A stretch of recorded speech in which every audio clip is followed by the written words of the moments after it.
Just saying. Third grade.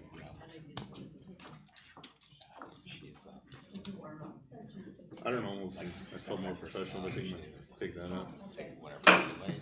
Call this meeting to order. All board members are here. Administrative staff, Tara Zeal is excused. Mike Snowberry will be here later, and Rebecca Dobie also will be here later. Let's stand for the pledge. Pledge allegiance to the flag of the United States of America and to the republic for which it stands, one nation, under God, indivisible, with liberty and justice for all. This meeting was submitted to the Green Bay Press-Gazette on Thursday, March 14th, 2024. The meeting notice was distributed on Thursday, March 14th, 2024 for posting to the Bank of Luxembourg Home Office, Luxembourg Post Office, and Casco Post Office. Our district's mission statement: we inspire minds, challenge students, and promote excellence. We are Spartans. I need a motion to approve the agenda. I'll make that motion. Motion's been made by Jenny, I'll second it. second by Bob. All in favor? Aye. Opposed? Motion carried. The next part of our meeting is public comment. The Board of Education recognizes the value of public comments on educational issues and the importance of allowing members of the public to express themselves on district matters. Prior to making a public comment, individuals must announce their name, address, and group affiliation.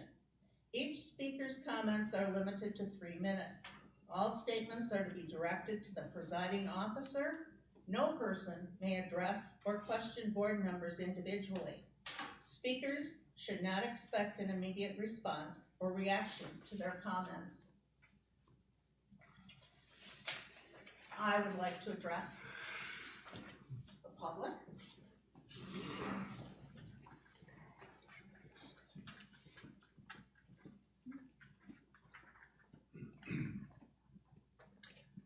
Linda Johnnet, N6427 Cedar Drive, Casco, Wisconsin. I guess my affiliation is I'm school board president. The school board is made up of 7 members, each with 1 vote. Each member is free to cast their vote on issues in a manner they feel is in the best interest to the students and the district. Board members do not always agree on issues, and that's okay. Differences of opinion lead to good discussions and decisions. Once the board has made a decision, however, it is in poor taste for an individual member who voted in the minority to take to social media to garner support for their position. This type of action erodes both the relationship between board members and the trust the community has in the school board. The singular use of "they" has been officially recognized as correct by several key bodies such as the Associated Press, American Psychological Association, Modern Language Association, the Oxford English Dictionary, and the Merriam-Webster Dictionary. Policies are a key piece of work done by school boards. The majority of the board recognizes this change in grammar and is gradually updating policies to reflect this change. The discussion regarding the possible sale of the land in Casco started in January, and at the February meeting, the board voted to continue moving forward with the possible sale of land behind the Casco Career Academy. This motion passed 6-0. The process was determined in consultation with the district's legal counsel. It is okay to not agree with the process. It is not okay to set up a situation to imply underhandedness when one does not like the process. Board Policy 0144.5 states, the board functions most effectively when individual board members act ethically, professionally, and responsibly. School board members serve as a member of the school district's governing body and do not have individual authority to represent a policy or enforce positions that are not supported by a majority of the board, as evidenced by official action of the board. Thank you.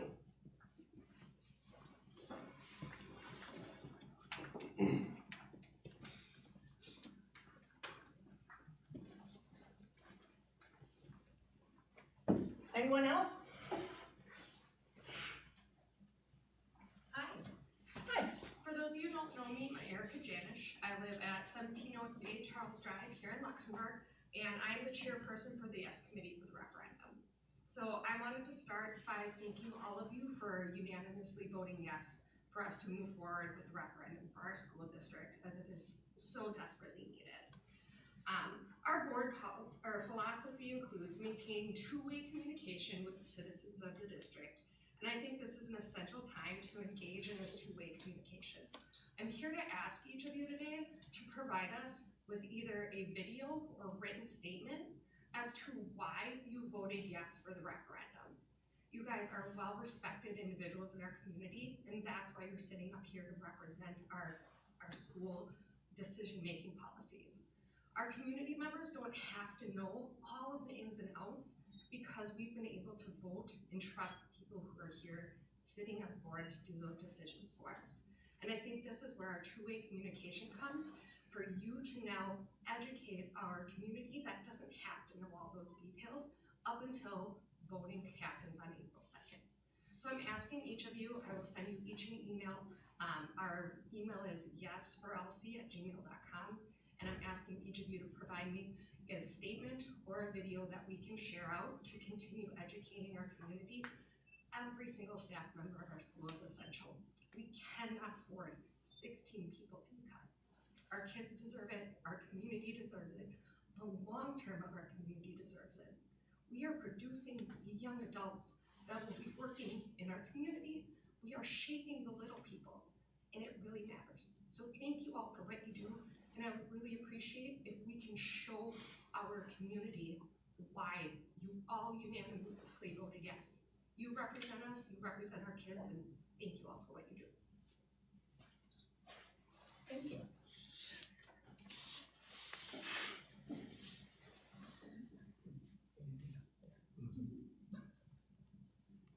Anyone else? Okay, moving along. Our next meeting dates, subject to change, are April 22nd, 2024 at 7 o'clock, May 15th, 2024 at 7 o'clock, both right here in the multi-purpose room. Board administration opening comments. I have two Board? things to share, so I don't know who wants to go first, admin or board? You can go. You might Okay. have more details on one of them than I do. Well, I don't know. I just want to compliment Katie Waichi, who is the advisor of National Honor Society, and Tracy Binns, who is the advisor of FBLA. They both fearlessly took 39 traveling students, parents, and staff to New York City, and it was a fabulous trip. They handled everything very well. Their tour company was great. The kids, there was no drama. It was a very nice trip, and it was much nicer weather than this. So thank you to those two advisors who took time away from their jobs here at school to offer these opportunities to our students. You know, there were some kids who kind of got over their fear of heights when we went up on the edge, 100 stories up, and, you know, looked down through the glass floor. You know, to trying new foods and exploring like Ellis Island and finding out things about like their family history. So it was a very nice educational and fun experience for all who went. So the second thing I just want to address or share is that I invite board and administration to the upcoming Missoula Children's Theater. This will be the 20th year of Missoula's Children's Theater that has been coming to Luxemburg-Casco. So we want to thank or acknowledge the PTA who gets to pull this off, similar to things like the wrestling club who has youth wrestling and the basketball booster club that puts on youth basketball for young children. This is the introduction to theater to our LC students. And for some of them, this is their first introduction to theater, and it makes them comfortable and it gives them confidence for stage presentation And last year, we actually had one of our students be nominated for the Center Stage Award, and that individual started with Missoula. So it is a great program, and I am happy to say again that this is the 20th year it'll be at LC. So a nice connection with them. Shows to the public, if I have it right, will be Saturday, April 13th at 11 and 4. And the play they are doing this year is The Secret Garden, one of my personal favorites. So, very fun. Got nothing to say, Troy? You got nothing to say now? No, I still have a couple, sorry. So, one of the things that, this past weekend was, solo ensemble again, and we hosted it once again this year. We hosted it last year. It was supposed to be Denmark's year, but they had a conflict. So, I just want to give a shout out to Margaret Meter and everybody involved, our music department that pulled it together again. And, I don't have any of the specific results and how our particular students did, but I'm sure that they were well prepared as always and, represented our school well.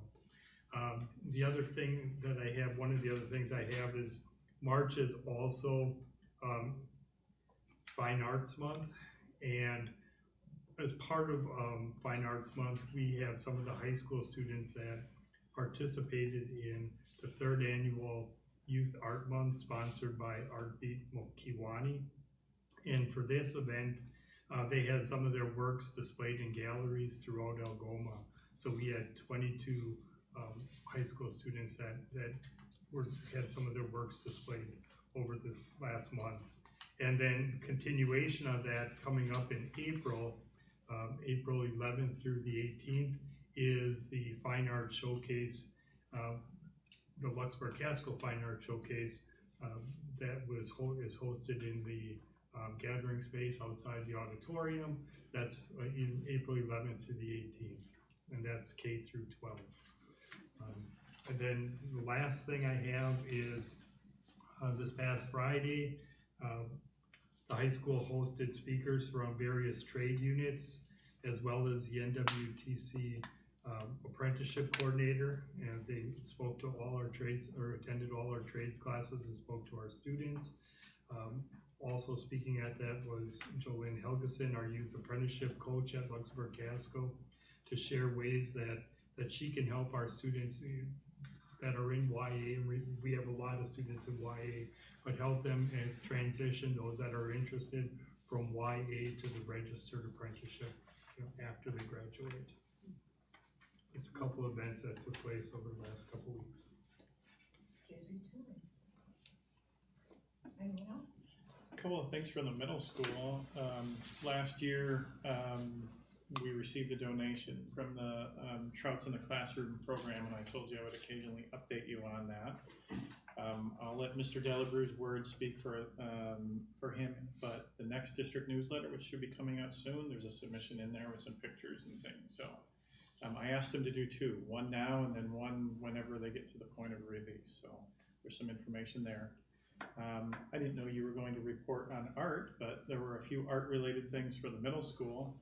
Mr. McCauley informed me that we had 3 middle school students who recently received awards.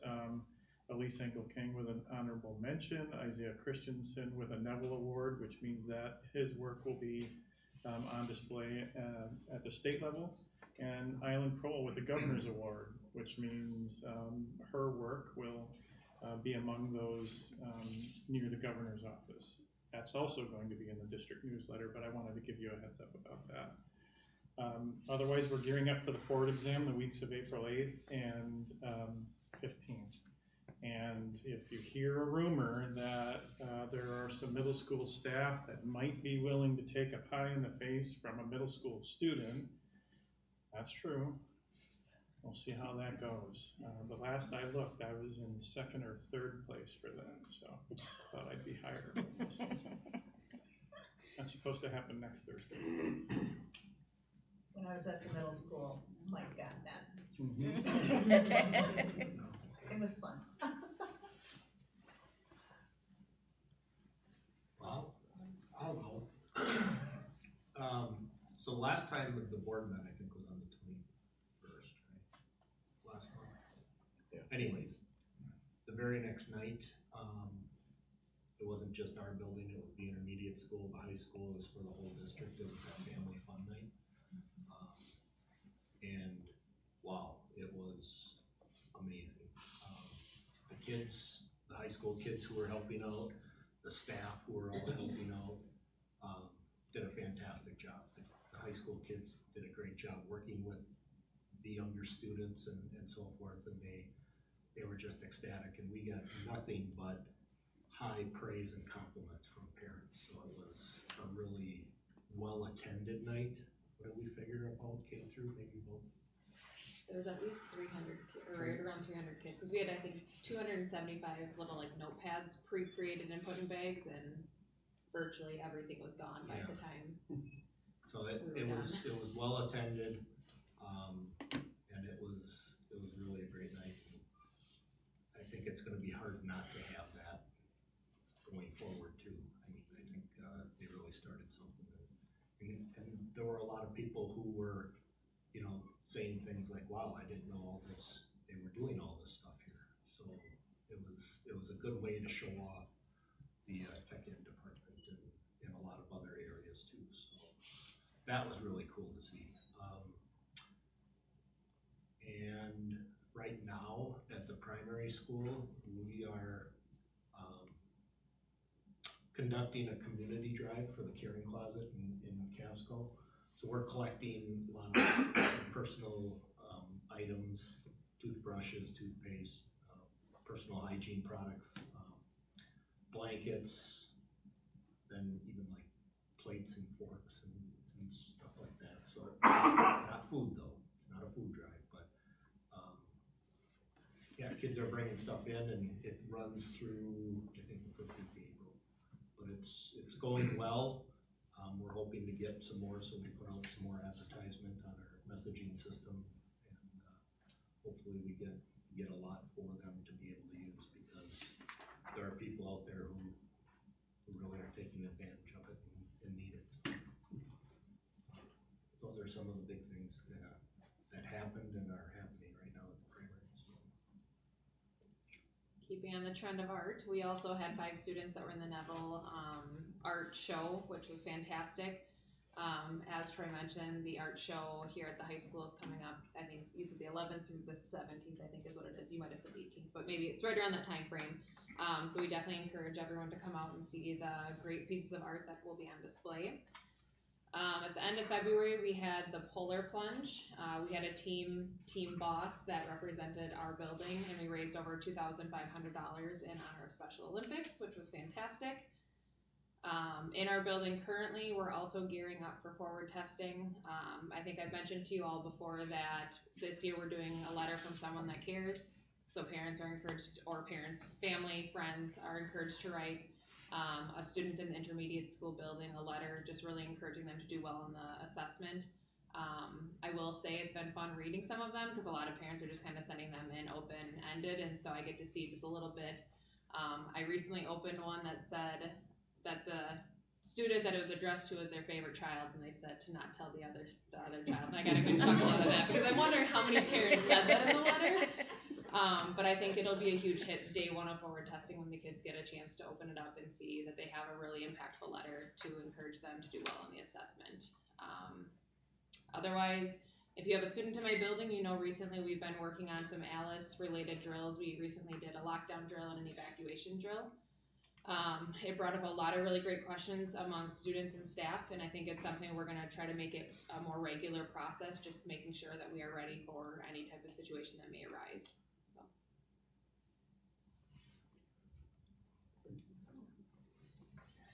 Jenny, anything? So I'll send out, the WA annual meeting is next month. I think it'll be the week after we meet, so I'll send you the proposals that we'll be voting on. The big one is NIL, which is to be paid as for endorsements. So I think we're one of 8 states that doesn't have anything yet. So the WIA feels like we probably should just get ahead of it and put in things that we think we can manage, and otherwise it's probably going to be done to us. So I'll show you what, it's pretty basic. So I'm against it personally, but I also know what can happen with legislation and if this is what we can work with, I would be in favor of this. So, but if you have, one way you want me to vote for our school, but that's the big ticket item for this year, so I can send that to you. And then obviously spring sports are, well, on their way, and obviously coming off the state championship for wrestling, that was another good time, so another banner to add to the, we never even got the football up, so Janners will have two to put up, so it's exciting. Okay, thank you. I got a comment. Okay. Also congratulate the middle school and or intermediate school wrestlers who are currently, will be at the state championship meets that are going on, the wrestling starting tomorrow. So congratulations to all of our youth wrestlers also that made it to the state. I'm not sure how many of them. 28. How many? 28. 28, all right, 28, so that's fantastic. And where do they wrestle? Right down in North. In Madison. In Madison. Oh, they But- Elite region?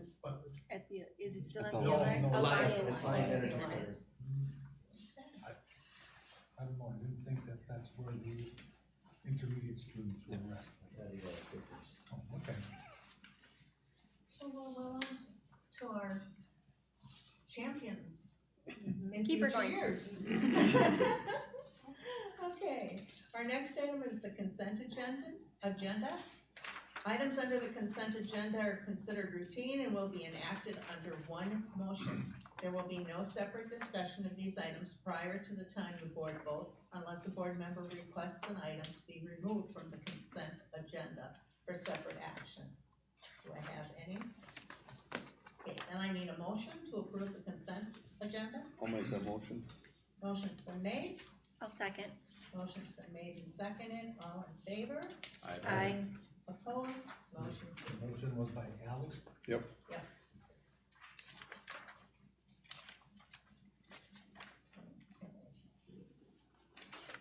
Administrative report. Do you have any? Nope, okay. Discussion items, progress on the sale of the 15 acres in Casco. So the discussion regarding the possible sale of the land in Casco occurred in January, and I was asked to gather more information. So I talked to Adam Dorner, a realtor from Town and Country Realty, to get a price of what the land would be per acre. He said about $8,000. The parcel is 15.24 acres. At the February meeting then, the information was brought to the board, and the board voted to continue moving forward with the possible sale of the land behind the Casco Career Academy. So I contacted the district legal counsel, who referred me to a colleague of his who works with real estate law, and there's no special process or rules for the district to sell the property. And so the attorney and I discussed processes to be able to sell the property. He did recommend getting a letter report from title company, and the letter report reveals any language reverting the land back to the previous owner, or language giving the previous owner right to first refusal, stuff like that. Nothing came back in the letter report. Once we had the letter report, Rebecca Dobie was able to find the original purchase paperwork for the land, because we had the official name of the person who sold it to the district. And found out that we bought the land in 2007 for $150,000, so about $10,000 per acre.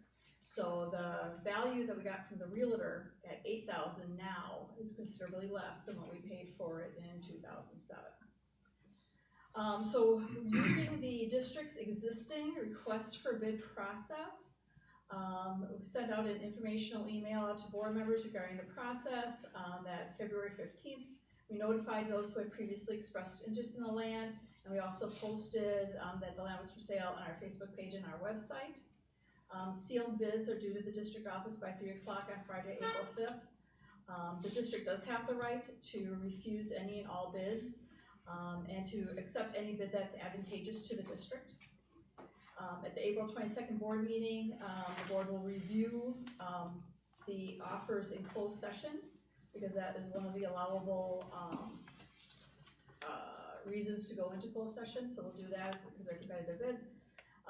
And then if the board gets an offer that it likes and is willing to accept, before the final acceptance, we'll have it reviewed by the attorney to make sure that it's all set. So that is kind of where we are. Okay, this is open for discussion, so I believe I can have a few comments on this. The posting on Facebook did not appear until after my posting on Facebook. It has not been on Facebook Marketplace. I have not seen it posted or advertised or listed anywhere else. My concern is not the sale, which is why I did vote previously to move forward with it. My concern is the lack of letting the public know where, or just getting message out to the public that it is being listed for sale. The second thing is the timeline that goes with it. I see, in my opinion, I see absolutely no reason to rush it so that bids for it need to be put in by April 5th.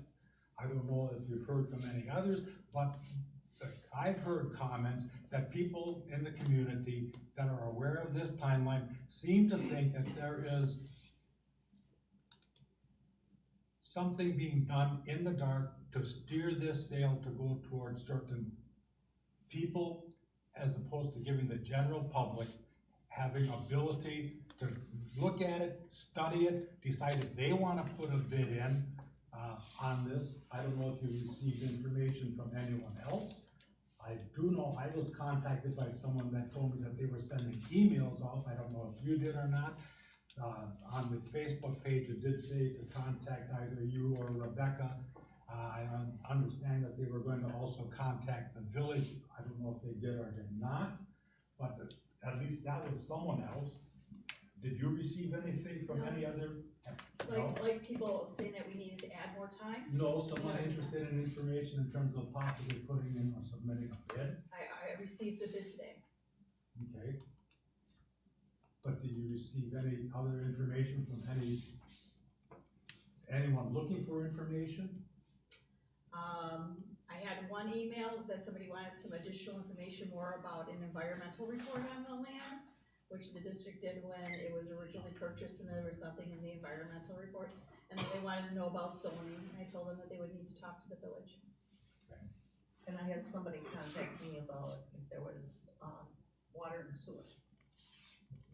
I still say that putting this, I see absolutely no advantage to the district to rush this, that they have to have this in by April 5th. The people that are interested in getting bids in by April 5th will also be interested in having their bids if it were May 5th. Give the community and those outside the community that want to have an opportunity to present a bid. In my opinion, this is something that's being steamrolled through by pushing it in this fast. That's kind of what you said in your Yes, letter. it is. Yeah. Yes, it is. Yeah, Dave. Yes. That's pretty poor taste, I thought. Well, You could have came to the board and talked to the board I about talked it to the instead of board. going on it like I that. talked to the board at the previous meeting. You weren't here to hear it, Yeah. but I did talk about it then. But you voted to sell it. Yeah, I voted to sell it. I don't want to give it away. we don't have to give it away. We We don't still have get to look at accept the bids, anything. Dave. You get to look at the bids that will be there. And then we can turn it down if we want, and we can go again forward. Or you can relist if you don't like That's any right. bids that take place in the We don't future. have to And as, accept and as anything. far as not putting out to a realtor, we are saving 6% off of the selling price. Nothing says that it has to go through a realtor. That was, It was quoted or said in some of your replies from people. Well, a specific realtor who seemed to wanna maybe try to get her fingers on the Right. commission. but that is Which not is what, questionable. nothing that I said, and that is irrelevant. The ramrodding is something you said though, Yes, and and I think that's that's. very poor. It Yeah. is not going on, Dave. Then you show the courage and vote not to accept it from April 5th. We don't have to accept the No, bid, I Dave. understand you don't have That to. was the whole The goal. point is By that you ourselves, are bid. not letting enough other people have an opportunity. But then you should have stated that at the meeting. I did And at I the do not meeting. like being told that I rubber stamp. Pretty poor taste, Dave. And that. Well, comment- apparently then and everybody Linda- else is. Linda, Yeah. that comment was just to you, not to anyone What, else. Dave, what do you see as an acceptable timeline then, I guess? May 5th. 1 month is gonna change a lot. You think that's gonna make that many I more think with bids putting on the that out ballot? and stuff, I think everyone knows. But I it's mean, a well, I scam. guess what I'm saying is, again, you don't have to accept any of these bids in this round. So if there's something there that you don't like, you relist again, and then you maybe make it 2 months out again and say, okay, now you have 2 more months to rebid again, because we didn't accept or like any of the bids that took place in this first group. So why do you think that it's such a travesty that we're gonna vote on this first group, and if you don't like any of the bids, or the board doesn't like the bids to begin with, you really think there's gonna be that much difference in the bids with 1 extra month on the bidding? I don't know, I just know that by rushing this forward. But ultimately, it still comes back to this board. That's what I'm getting at. Like, it still comes back to everybody here. If you don't like any of those bids, you don't have to accept any of them. I understand that, Travis, however, I would be shocked if bids come in and the majority of the board votes to not accept them and say, let's go ahead and give it another month. I would literally be shocked. But I'm thinking, That will all depend on what the bids come in at. yeah, and I'm thinking anybody that has the bid in by April 5th is gonna be the same people that are gonna come back and rebid again, even if you don't accept the bids, to be honest with you. Now, everyone just heard us say it's for sale, so they have 2 more weeks or so, Right. right? Look how many more people, if there's people listening, how many more people are hearing it's for sale right now? Those that are listening and those that saw the post on Facebook. It's not even on the district website. I looked before I came today. It is, it's in the business office, I mean, it has all the documentation on there. And it says Well, I Casco tried to land for find it sale. before I came from 5 o'clock today until trying to grow apple tree out of an orange home to peel, come so- here, and I could not find it on the district website. If something that important is available, you shouldn't have to hunt and search another, it should be posted up along with all the other district news. It's hidden in there if it is there. But did you ask when you couldn't find it? When, at 5:30 this afternoon, 6 o'clock this afternoon? I'm just, a yes or no? No, I did not. Okay. The general public have to go ahead and be asking, where is this, if they don't even know what to ask for? Well, if they were interested in the land and wanted the information, they How would are they ask. going to know, Jenny, if they're interested in it, if it's not general knowledge that it's available? So how many places has it been posted? Where are we advertising it? So, it's on the website, it's on Facebook, and the people that had expressed interest, I sent it to them directly. Let's is- remember that we wouldn't even be thinking about doing this if nobody approached us, and we wouldn't be having any of these conversations. It was on the Village of Casco's board agenda on both January and February. Check their website and look at their minutes, you'll see it's there. Then how did Town and Country know? Yeah, Town and Country, yeah. So similar to, let's compare to say county business, when the county is looking for bids for something, they too will directly provide the information to individuals that they know, similar in this case, that would put in a bid for that, besides any other type things that they would have to do. So let's say we're going to concrete something, you're going to contact the local concrete people and say, hey, we have this job, are you interested in putting in a bid? So, you know, there's no official county-wide newspaper anymore. So it's not like you can say that you're gonna pay for an ad in the newspaper to say, hey, we're selling this land, because there's no official county newspaper anymore. But there is a newspaper that comes out to, I believe, every resident in the county. It's a Star, right? Have you been reading it every week? There's less and less Yeah. in it all. Is it every week though? I just I mean, is it something we could put in this week or for next week and have it in there? And then it still gives people another week. I mean, if someone's interested, they're gonna wanna snap at it. It's too When late you- to get it in for Saturday. But So for the following Saturday. For the following Saturday, you can get it Following in. Saturday, we could put it And it in. would still be in time for the 5th. I mean, Bob, Questionable how many, it's, quick question the for answer you, is Bob. not cheap. Would you That's spend questionable how many $200,000 or whatever for a piece of land on 3, 4, 5 days notice on it, or would you want to take? If I wanted it, I would. If I found it was for sale, I would jump at it like a heartbeat. So you know how many Yeah. land deals happen that fast nowadays? Yeah. With Big Dairy? Like As soon that. as they Cool. sniff a sale. 400 There's information that I would think that developers or renters would wanna know. And If a developer finds out about it, he's gonna jump on that right away. He doesn't need 3 weeks to look at it and go, oh, do I have the money? He's gonna grab it. Automatic. If you wouldn't have did what you did, Dave, it'd be a lot easier to work with you, but it's pretty hard to work with you from now on, so. Well, That's my statement to it. yeah, well, Yeah. too bad. I'm just telling you my thoughts. I don't care. I what you think. understand your feelings, but I felt that the community needed to know, and that was the best way I could get the community to know. Screenshotting our emails. Pardon? You took a screenshot of an email communication and you posted it on Facebook. I mean, that's, Tacky. it's tacky. Yeah, consider it tacky, can't undo that. Unethical. Yes, especially considering board members. Okay, food service update. Is Deb here? I don't think so, okay, Joel Deb's is not here, so we'll have to revisit that next month. Wage increases. So you all have, this is just the first seeing of, wage salary proposals.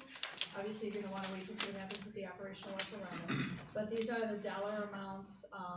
CPI came in at 4.12, which is good. We have budgeted 5% in all of our projections. I just found out that Green Bay did 4.12. Algoma signed at 4 already.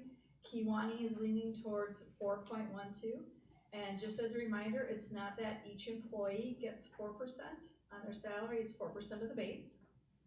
So that is calculated differently. But this is the preliminary numbers. So but considering that we budgeted 5%, if we were giving 4.12, we would still have budget remaining about $141,887. If you go to 4%, if the savings, the leftover money from what we had budgeted is $158,017. If you go to 3.5, it's $225,222.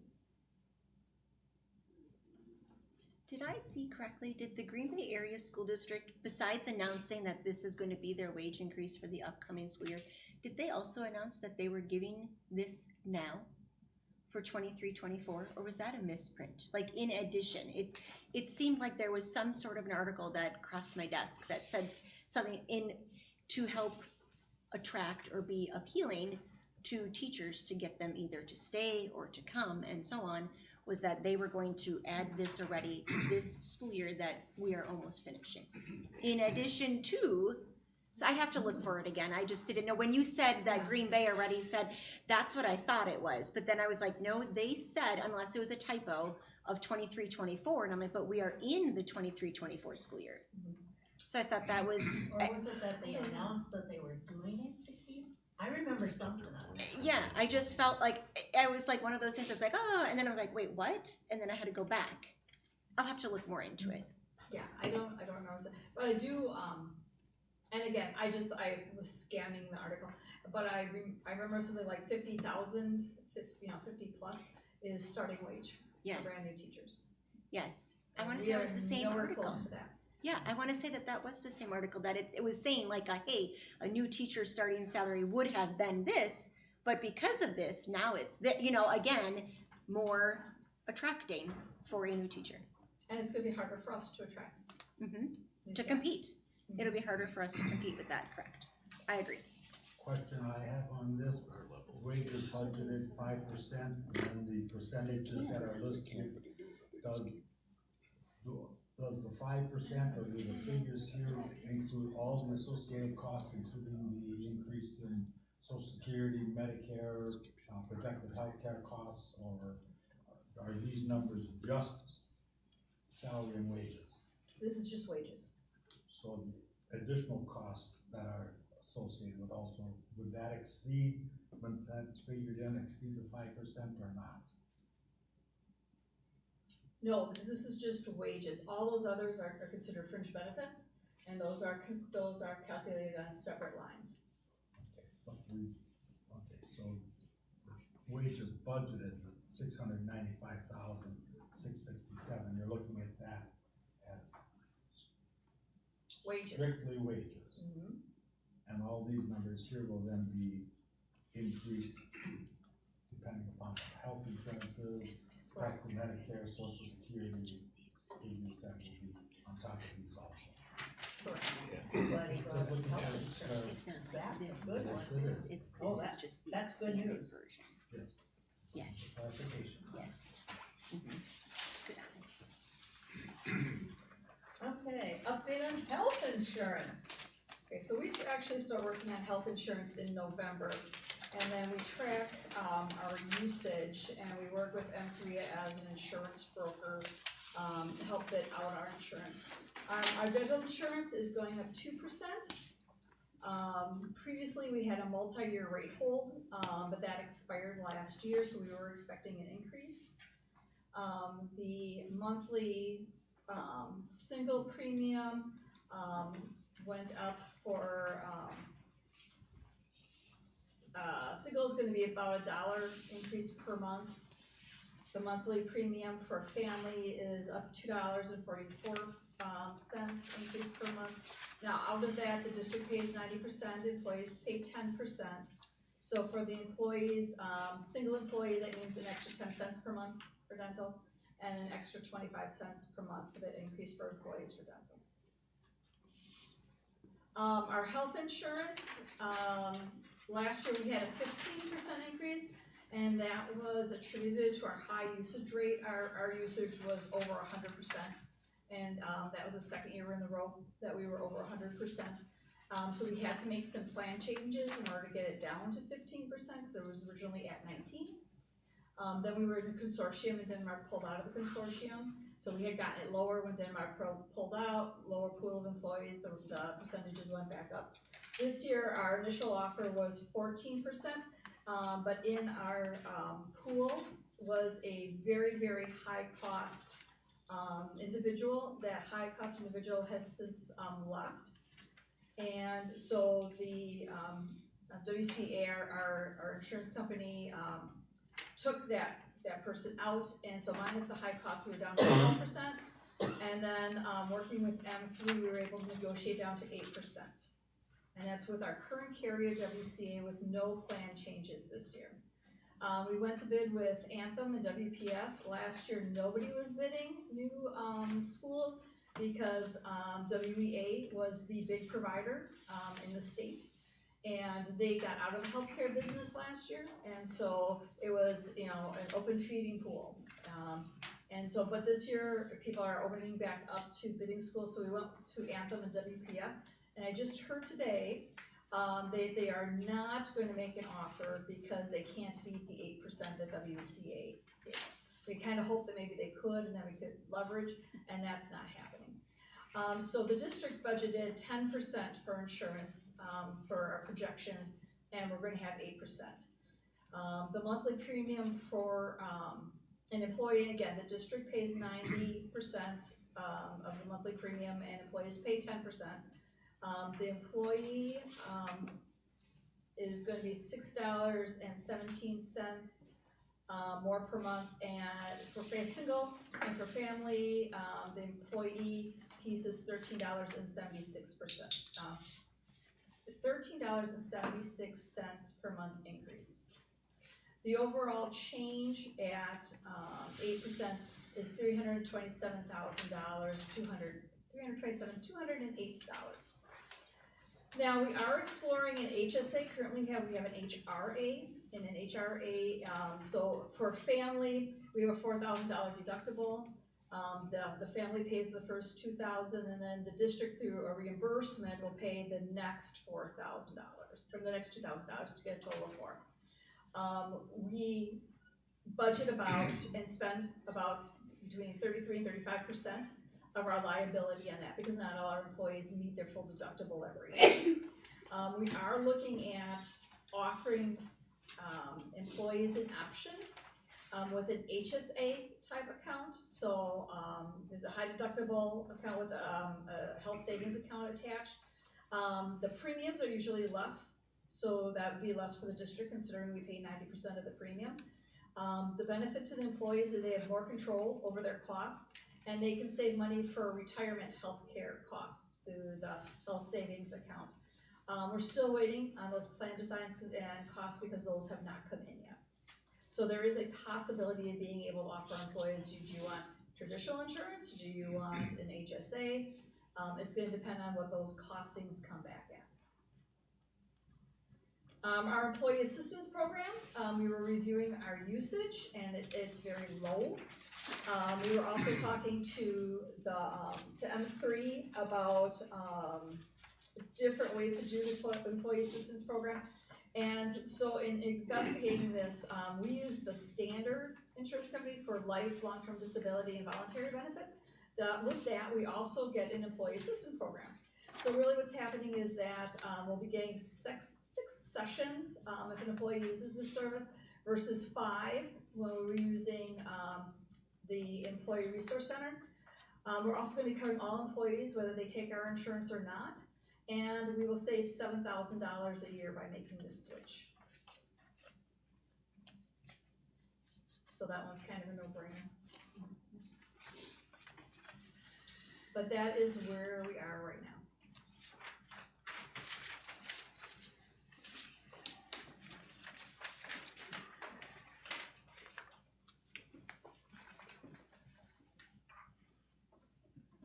Action items, discuss and approve the adjustments to the graduation requirement language.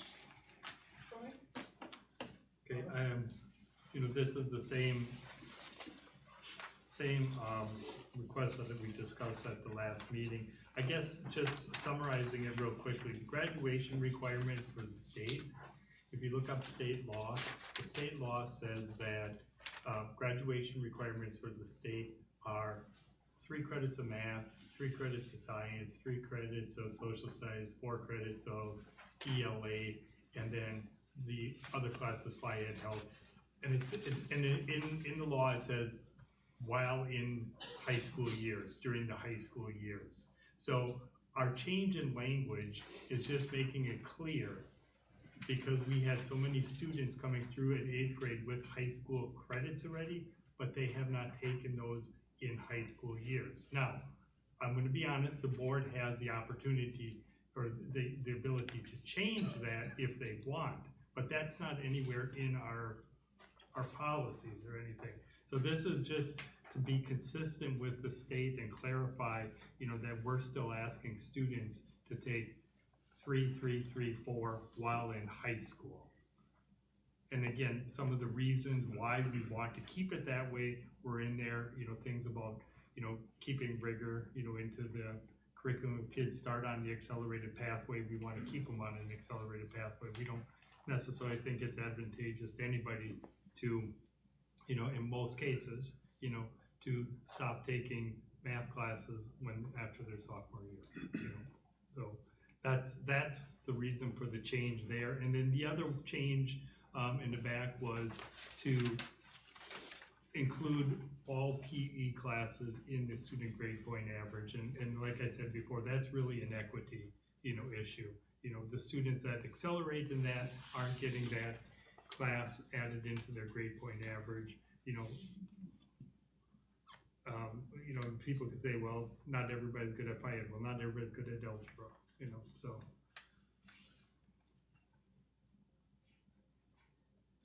So I just had a quick question under the rationale part. Mm-hmm. It states, farther down, effect on the learning culture as reflected on the school report card. So what was actually reflected in the school report card? I didn't really understand that rationale point. I'm trying to find, okay, let's see. It says the students to avoid often more rigorous path impacts individual students' academic growth and can have an overall negative effect on the learning culture. So we have students, the overall learning culture is that culture of, maintaining rigor through the 4 years. I mean, we're trying to maintain that, and build that in our school system rather than students. We value very much our YA program, but with the YA program, the strong YA program, it's kind of like an internal battle between, academic rigor and I'm gonna get out of this class, so I can make some money. There's values to both, and we just want to maintain that, that balance there.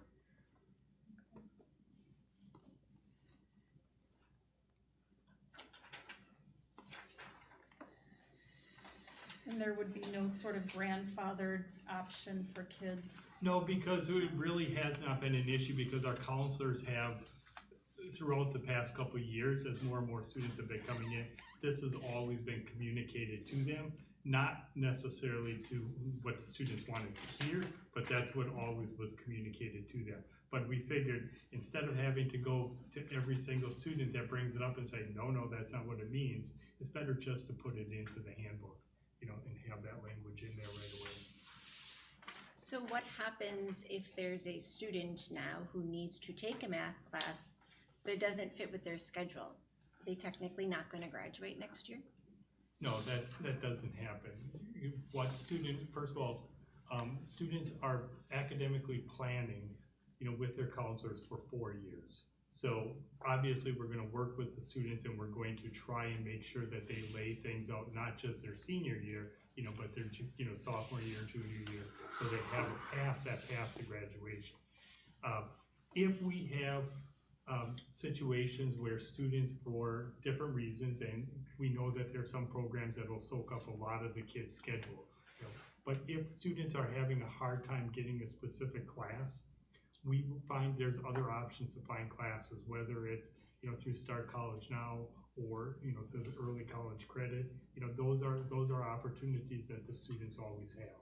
So sometimes we gotta get creative and we gotta go outside the box a little bit, but we've always done that. Are there any juniors this year that are gonna be in trouble for not having that extra math class? No. No? I would disagree. Based on what? Students that are currently in the diesel or the automotive program, because their availability to have a full year-long class only gives them fourth block. It gives them fourth block on A days and B days, so you're right, that's 2 blocks. There are also other classes that are offered that are semester-long classes that can be taken and fit around that schedule. Again, when you're talking about the auto or diesel programs, this is where we're taught, these kids enter these programs their junior year. So this is where that academic piece comes in, that planning piece. Those programs are great, but they're a commitment.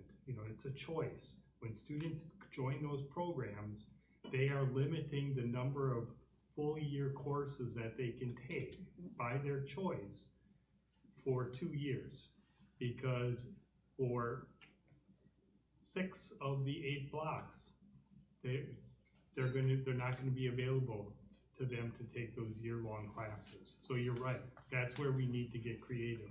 That's why with some of the classes, the math requirements that the students need, we put them as a skinny class that they can offer every day. That falls outside of that, and it's not fourth block, it's third block.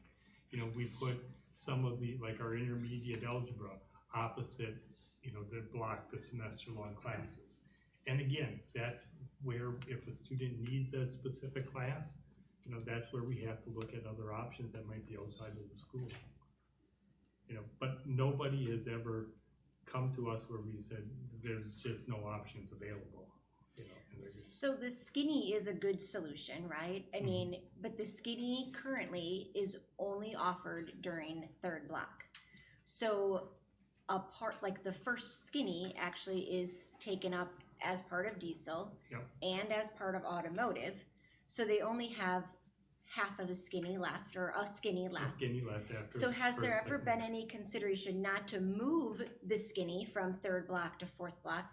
But has there ever been any consideration to maybe have certain classes or certain teachers also have a skinny during fourth block. See, the problem with putting skinnies into the schedule is when you put a skinny into the schedule, you have to have other class offerings opposite that skinny that students can take. Because if you don't do that, what you do is you create open spots in the student's schedule that they can't fill with anything. And if they can't fill the schedule, then they're not going to be able to get other classes that they want. Remember that students going through in the course of their 4 years have 32 blocks, that they, Right. 8 blocks. Yep, eight blocks times 4, correct. So, I mean, and there's 27 credits required for graduation. So that's 27 of the 32 blocks. So if they have a study hall once every year, now you're up to 31. So, and some of them want 2 study halls for, their senior year, or somewhere along the line, if a kid slips up and they're not all perfect, they need that time, to make up the classes. So you can't leave open blocks in the schedule for a kid to take a study hall if, they have to have options to match up with every skill. Okay, that makes sense. Thank you. Any other questions or comments? Do I have a motion? I would make a motion to update the language as presented. However, to make it begin the update with the incoming freshman class. So that would be the graduating class of 2028. So that way it's a fresh start for the freshman students moving forward. In addition, then I would also include in that motion that the PE grade point average could start immediately.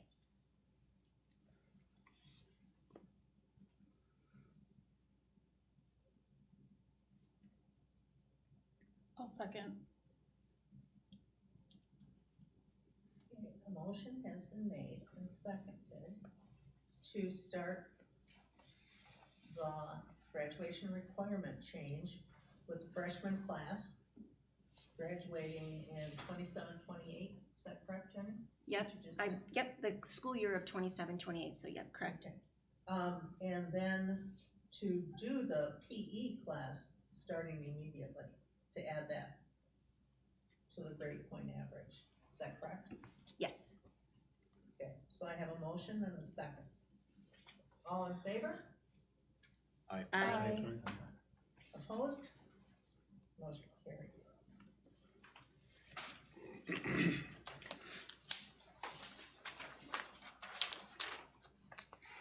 Defeasance option. So last month, Rebecca discussed 2 different defeasance options. Our recommendation is to go with option 2, which actually shortens the debt. It allows for consistent debt payments until the end of the debt, descending debt payments towards the end of the debt versus the fluctuation of payments going up and down, which is option 1. It removes a large debt payment of $1.9 million that would be owed in 2039. I think any of us are going to be here. And so one of our concerns honestly is that communication, that how is that board at that time going to account for a $2 million payment? And we don't really want to set up the district in the future to have that. The final debt payment with option 2 would be 2038 versus 2039. Questions, comments? Option 1 saves the district over $50,000, I believe, in that time period. I have confidence that the ability of future administrators can look at the paperwork that comes in every year and realize that there are going to be payments that are going to be coming on due. I don't see why we would go ahead and put the burden on the current taxpayers as opposed to the future taxpayers. If we can save that amount of money for the district in the long run, I would prefer looking at moving forward with option 1. Just so everybody realizes, option 1, it's not like we save $50,000 now. It is a $50,000 savings. It is over the life of the bond, so it ends up being less every year. Without what will happen is there will be a balloon of 1.9 million that last year.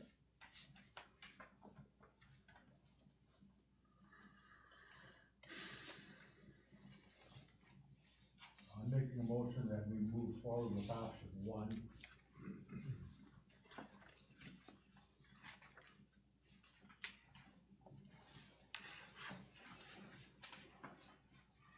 Do I have a second? I'll make the second. Motion's been made and seconded. I gotta find names here. All in favor? You want to discuss this a little bit? Yes, I got questions again.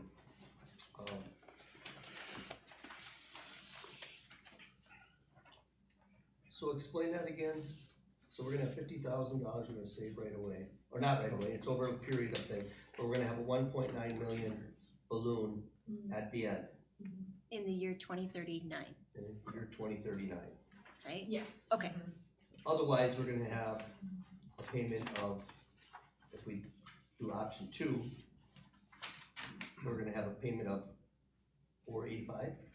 Right, what will happen is that we'll shorten the debt, so we have we will save 1 year of payments. If we And we go with won't have a option, balloon. And we will not have a balloon. if we go with option two. Correct. I'm just, when we're talking about how do you save, and then is that what the district is going to do? Start saving now because you're gonna have that $1.9 million balloon, are we gonna be able to have the capacity to do that? The balloon sounds like it's something that's not gonna be present, but what would the payments be, for instance, in the previous years going on? Looking at this, it looks like we're gonna be making payments in that range every year before that, almost slightly less if we go with option one. Where are you looking? I'm on page, not the last page, the page before the last. I'm just looking at numbers there on the far right. Right, and because then it drops and then you have that balloon at the end. That payment at the end, where previous Right. years we were paying, it looks like we were paying about almost 2.6 million the year before that, is that correct? No, 4 years before that, it's 2.5. Then it drops, and then it drops again, and then it balloons back up. But that 1.9 payment isn't significantly different from what they would be paying the previous years of over 2 million. Right. And future boards and future administrations are going to be aware of this throughout the life of all their time working with the board and with the finances. Well, I think that it's very much as you had said before, that sometimes things are said, and then we're trying here at the board, like, wasn't that agreement, wasn't that, who said that, or I know somebody made this agreement 20 years ago. And our concern is just thinking about the future. Yes, we can make a note, and we can say, you're gonna have this payment at the end. We're not gonna be here, none of us are gonna be here. Is that note and is that notice going to be paid attention to when this occurs? And just knowing, we're concerned about that, and that's fine, you can do, we're not gonna be here, we don't care. We're just trying to we're trying to make sure that the district doesn't in the future run into arrears with this particular situation. Isn't this something that they will be seeing on a year-by-year basis as they have their payments coming due every year? The way my mortgage payments and things go, I know every year what's coming up and what's going on with it. I would think that the future business officer would see this on a year-by-year basis also, and be told there. I'm just. Right, but yes, that is one way to look at it.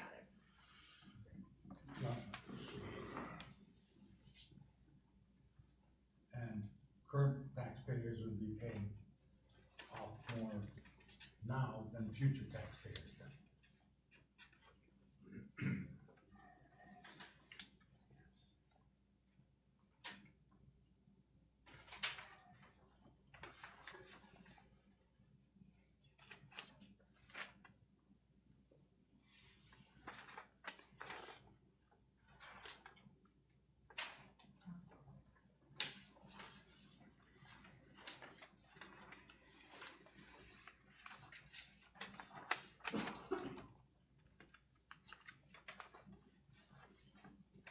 other questions?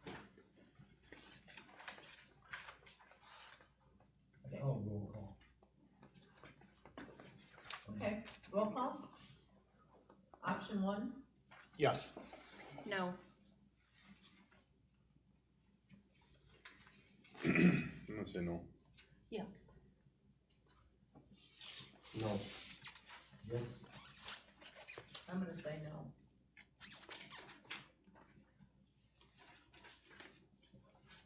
So that was 1, 2, 3. 4 no, 3 yes.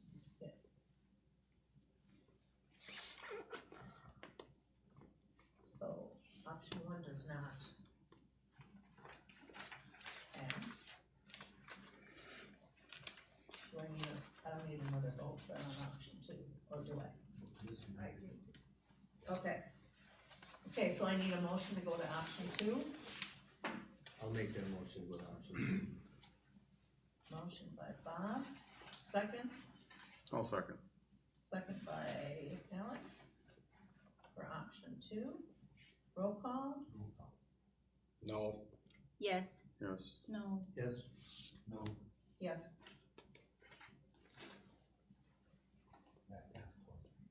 Okay. So we will go with option three, option two. Go ahead. At this point. Hey, quit laughing. 3. I'm still looking at the numbers. Okay. Proposal to purchase or install the Halo smart sensors. Okay, so, the bid that I have is, was extended by Martin Systems, so it's the same $30,943. Dave did have a question at the last one, not included, or it said customer to provide PoE ports for each sensor. So my limited IT expertise, I did do some looking into what that actually meant. What Scott Waldo explained to me is that these PoE ports are things that are they're connection points. And the only way that we would need to install them is if we didn't have enough connection points in our current network for the sensors. And Scott said that we'd have those available, so there would not be any additional cost to the district for that. Okay. And are you still able to go 50-50? I mean, from year to year? Yeah. That's, well, I'm gonna take as much, hopefully I can get a little more out of 50% of that out of my budget this year, so. Yeah, so that's my plan, get half of it paid for with the 23-24 budget, and then And let the new principal know you've spent his or hers, a portion of theirs for next year. They'll thank you for it. Yes, yes. They're writing a nice thank you note. My administrator. Is that? You can donate as an alumni administrator. Just throwing that out there, Troy. Any other questions or comments? My only concern on this is timing, just with the referendum and spending. I know we need them, I said that last meeting, but that's my one concern. We approved this and we're trying to pass a referendum and it's $30,000. I just don't know if now's the time. Yeah, the only thing is, he has money from this past year's. Half of it. Yeah, well, he thinks a little more than Well, that, I know. so then we're not looking at as much. Right, I understand that. Yeah, I have no intent of coming to the board and asking for more money other than what's in my building budget or the next year's principal's building budget, so.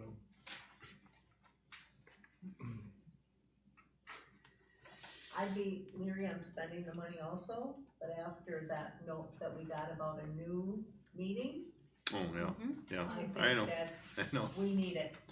I did have that conversation with the young fellow at home. Oh. That is a problem at school. Yes, I had that conversation as well. And I did hear from another school district too, how much it has helped and reduced their issues greatly by having those installed.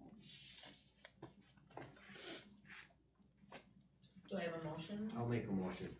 Motion by Bob. Do I have a second? I'll second. Motion by Travis, all in favor? Aye. Opposed? Motion carried. Discuss and approve the purchase update of the HVAC system. So the Buildings and Grounds Committee met, and we went through the 10-year facility plan, looking at, what had previously been submitted by building custodians as far as maintenance needs. Again, knowing that we're trying to conserve funds, kind of consolidated down and what do we really need to have done yet this year. And one was the HVAC, control software update. Right now, the current software is failing, it's no longer supported. The user licenses are no longer available. The device that makes the software functional is at end of life. And if the system fails, the district would no longer have an interface with the HVAC systems across our buildings. So the Buildings and Grounds Committee is bringing it to the full board to approve the purchase of the HVAC control software update.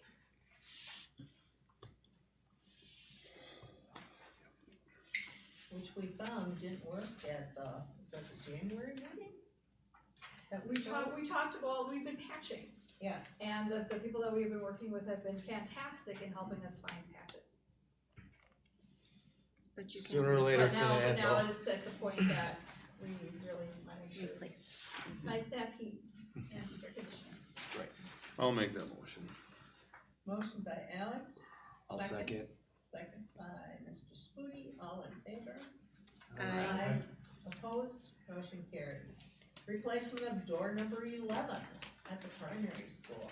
So, some of the doors in the primary school, when they were installed, concrete was poured into that center post between the two main doors. Over time, the concrete has swollen, and with the moisture that concrete retains, it's starting to rust. And so some of the doors are sticking, so there's one in particular, well, all of them should eventually be, replaced. Specifically door number 11, because that's an exit door. It would be very difficult for kids of that age to push that open. You'd almost need an adult to open it. So what we wanna do is we wanna replace that door as, a safety issue. So that's door number 11. And I see you have 2 bids. We asked for a third and they never got back to us. I'll make that motion. This, are we at $10,000 in that? Didn't we raise? It This is, didn't even have to go to the, we're being transparent. You're welcome. I'll make that motion. I'll second that. Motion's been made and seconded, all in favor to replace the door 11? Aye. Opposed? Motion carried.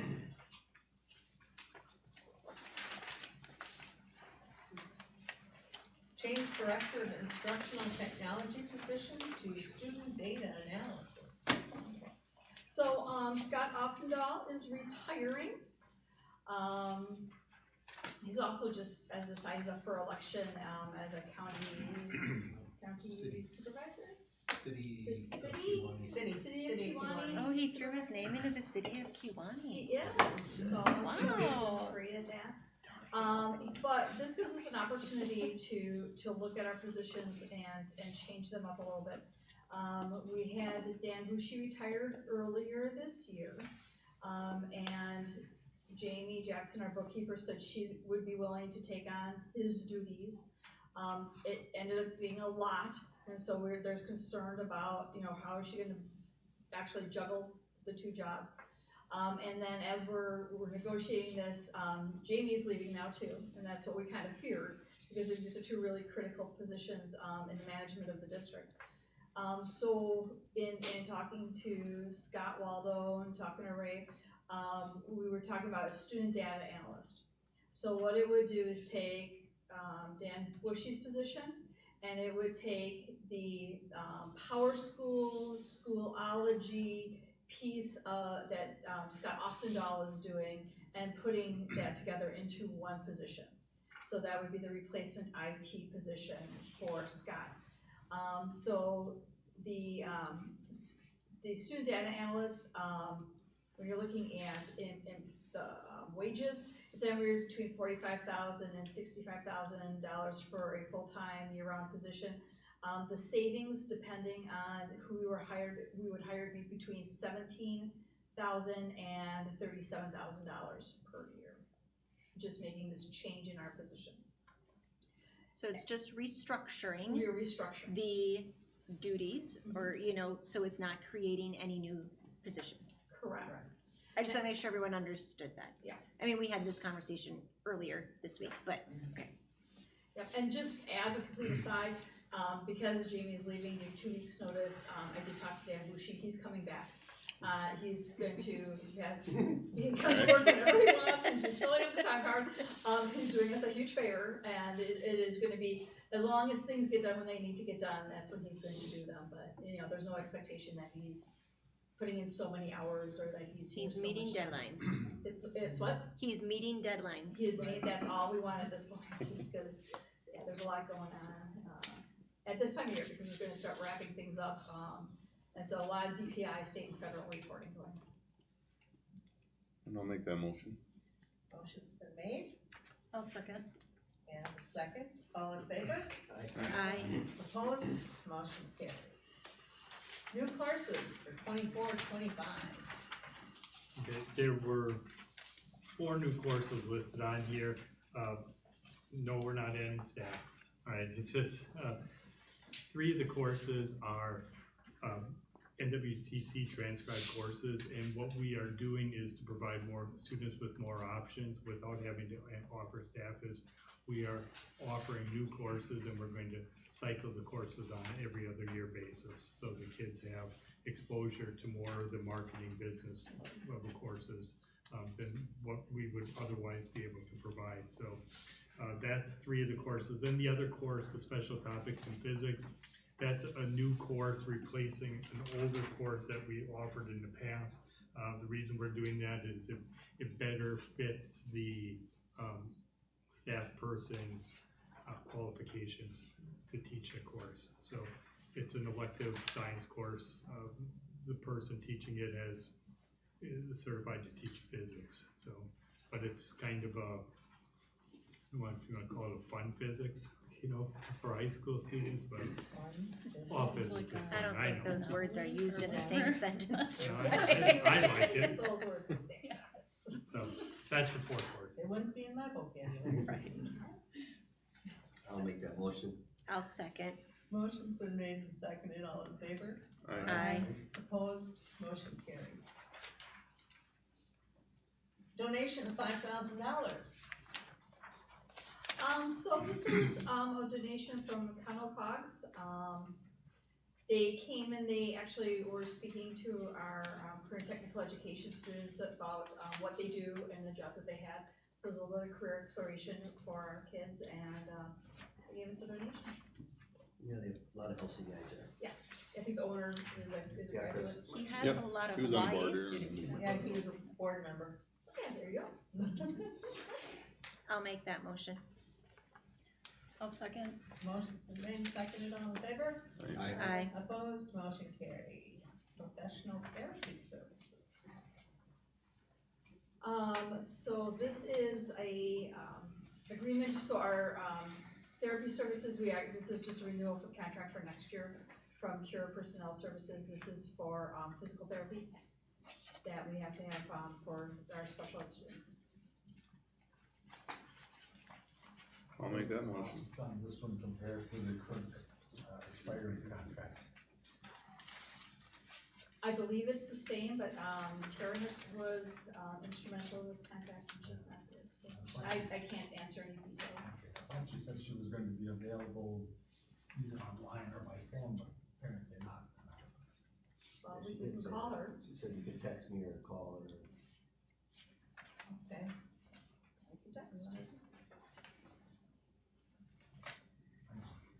From everything I've heard, they do a really good job.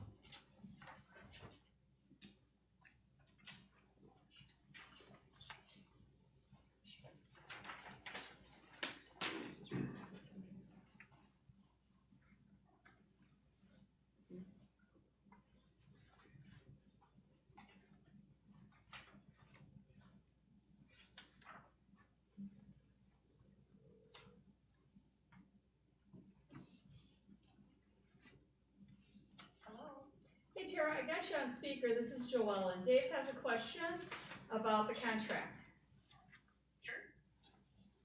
Hi Tara, Hi. on the renewal contract here, do you know how this compares to the current contract that would be expiring at the end of this school year? Is that the CISA one are you referencing? No, the professional therapy services agreement. Oh, for the Dora? physical therapist? Yes. Yeah. Mhm. Yep, it's the same exact, Okay. amount from last year, so nothing has changed. She didn't increase her service, amount at all. That's phenomenal. Yeah, we're really lucky. She hasn't increased it since she's been here. Thank you. You're very welcome. Anything else? Nope. That should be no. That's it, thank you. Yeah, call if you need anything else. All right, bye. Okay, bye. Okay, Alex already moved, so I'll second. Okay, motion's been made and seconded to approve, all in favor? Aye. Opposed, motion carried. Discuss and approve the international egg trip. So I sent out an updated proposal, just recapping, this is a trip that is actually steered by the peer FFA chapter, and they approached us to see if our students wanted to be part of it, included with it. One thing that has changed is the location of the trip. Initially was to the Netherlands, and now it's to Ireland. I think the reason for that change, my understanding is the Ireland trip was, or excuse me, the Netherlands trip was kind of a cafeteria style, pick this, pick that, and the company that runs the trips, in order to put that together, would have been kind of a time crunch, plus it would have costed, I think, a little bit more. This is pretty much a trip that they already have laid out for other schools. It cuts down on the travel time from place to place because it is all in Ireland. The itinerary is in the back of the packet that was sent out. Still has obviously a lot of educational value as far as agriculture goes, so. I mean, if, students are raising their own money, I take it for it, right? Yep. And so there's nothing out of our pocket. Nope. I'll make, Denmark does this. Just about every year. yeah, I was worried about the, yeah, I'll make a motion. I'll second. Motion's been made and seconded, all in favor? Oh, much egg. Aye. Out of this itinerary. Looks like I wanna vote. Discuss and approve authorizing, excuse me, the transfer of funds, the establishment of an escrow account with respect to, and defeasance. Yeah, okay, so we're gonna skip number 11 because we Okay. voted not to do scenario 1. And so actually we need this specific authorization read as well. Okay, so the number 12. Yeah. Okay, discuss, approve, authorizing the transfer of funds, the establishment of an escrow account with respect to, and the defeasance of certain of the general obligation refunding bonds dated August 15, 2018, and certain of the general obligation refunding bonds dated March 13, 2019. That went along with option 2. Is that all? Yep. Yes, I'll make that motion. Do I hear a second? A second. Motion's been made and seconded, all in favor? Aye. Opposed? No.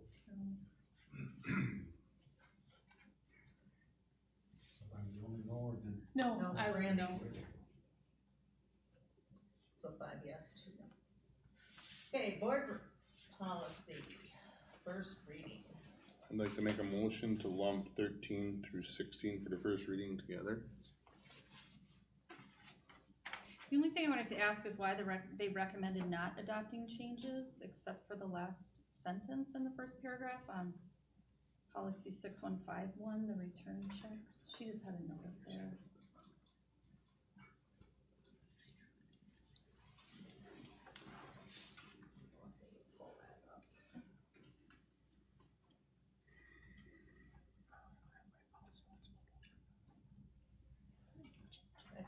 Okay, which policy was that? It was the 6151 for the return checks. Yeah, so the stale dated checks, Those are batched and handled by the auditors.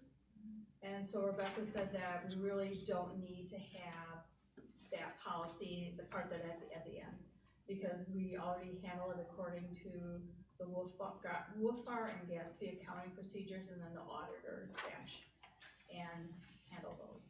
That was what she told me. So. Okay, thank you. Any other questions? She doesn't. I have a motion. I'll second. Motion's been made by Alex, or Bob? No, Alex. Alex made the first motion. Okay. I'll second. Motion's been made by Alex, second by Bob, to approve 13 through 16. All in favor? Aye. Opposed? Motion carried. I'd like to make a motion and lump the second reading, 17 through 55, into one motion for approval. I'll second. Motion's been made by Alex, second by Jenny, to approve 17 through 55, the second reading. I want this on a roll call if that's Want- going to be the case, because a lot of things in here that I would disagree with. I just had You wanna put that on Facebook too? two policies that Have current, questions on, yes. or what? Okay. Current policy 5350 for the suicide prevention, intervention, and postvention.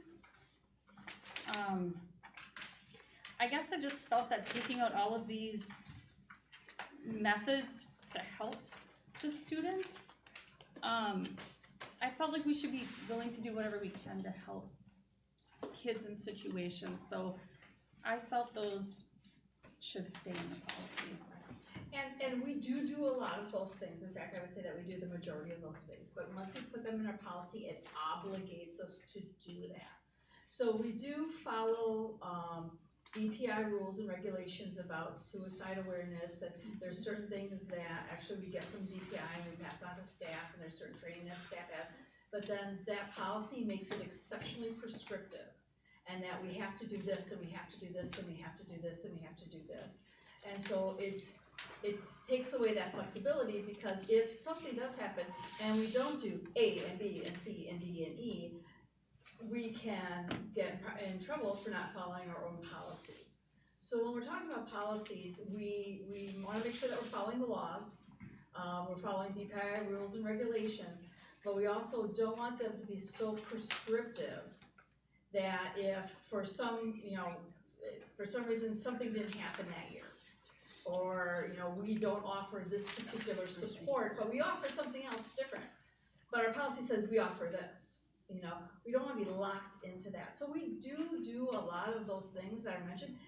I just didn't want to lock the district into having to do those, because then it also increased costs in some cases that we now have to divert money to actually doing and time and doing all of those things that are specifically stated there. So, but again, we do a lot of them. It doesn't obligate us to do it. Okay. We are meeting laws and regulations. It's kind of a case where less is more. And then just on the first page, under the replacement policy, where it says the district administrator may involve, so it's at your discretion, like if parents are involved. For which policy is that? Sorry. The same policy The policy, on the first page, Down in the bottom, yeah. it's the second paragraph. The district 53. administrator, I would think shall involve is how that should be stated. I would think in any of these situations that a parent or guardian would need to be involved. So may kind of gives you the choice not to, but shall kind of says. Well, that. and not, so we get kids in here that don't necessarily have parents, don't have guardians, sometimes they're what's the word, I wanna say homeless, but what's the word, Troy? Respite care. No, when they're not living with their parents, but they're like 16, 17, I can't think of it really now, but they're not, and there's a Just word drawing a for blank, it, I know. It's, yeah.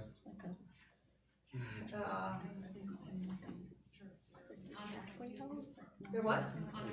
Thank you, unaccompanied youth.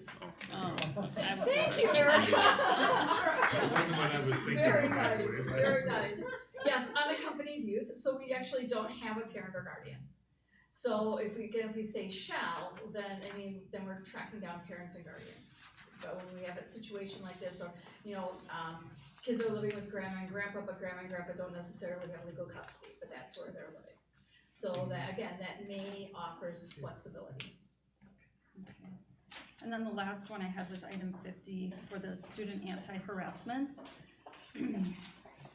So Which policy number is that?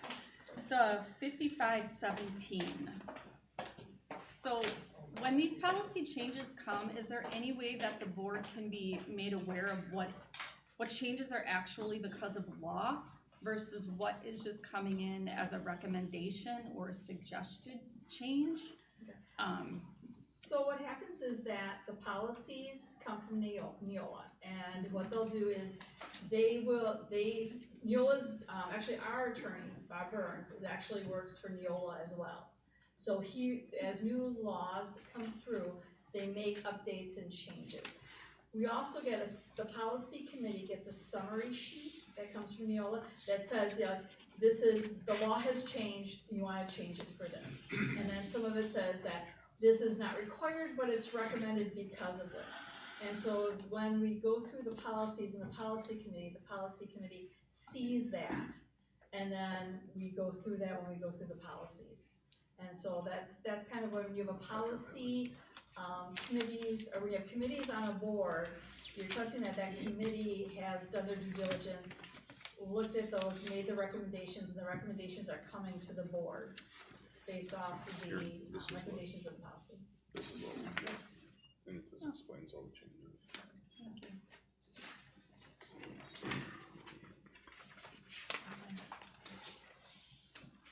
Any other questions? So I that's have their questions on policies revised to 3430 and 4430. These particular policies go ahead and take the final decision from the board and grant it to the district administrator. My reason for wanting the board to have this would be that if there is someone who runs into an issue and for whatever reason feel that the district administrator made an incorrect decision, ultimately the board should be able to look at it.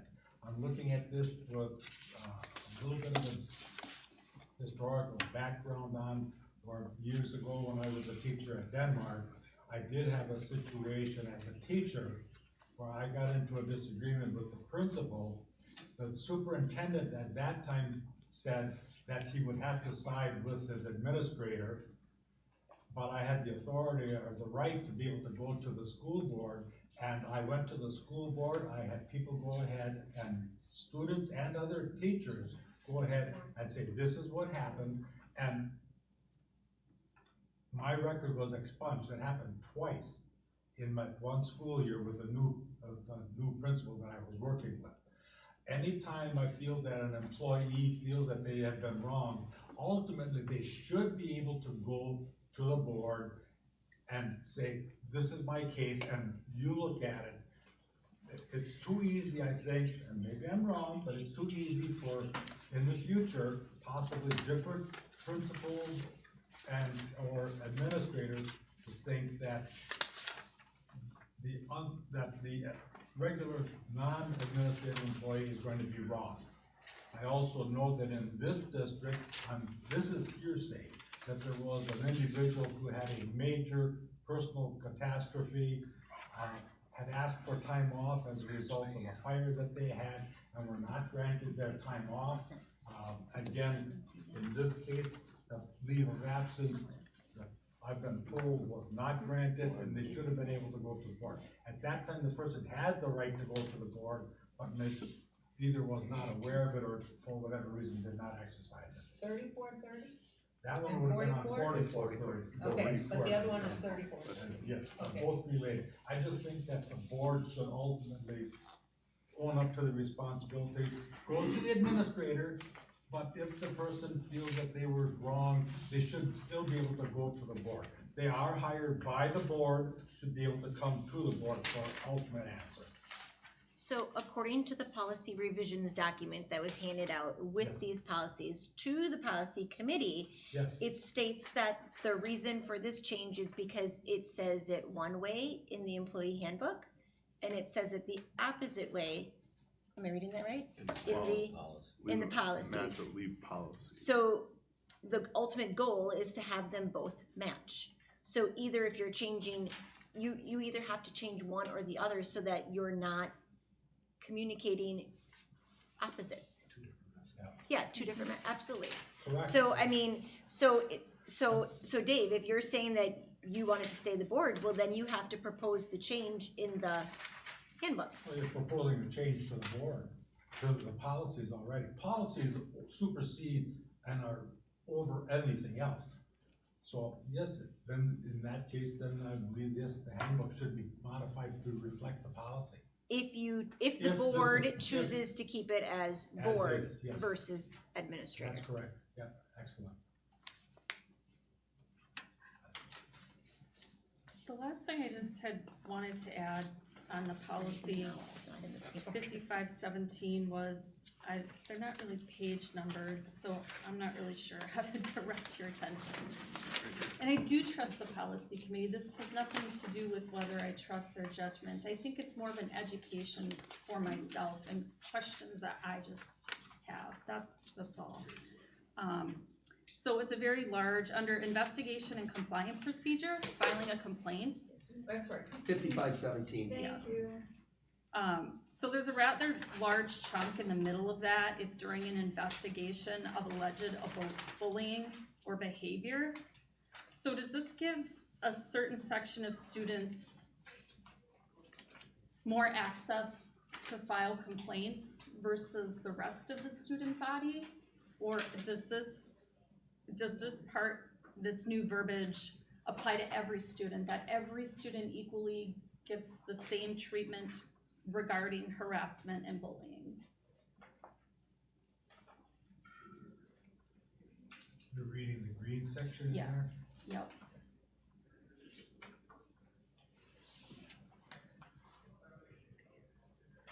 So on the first page?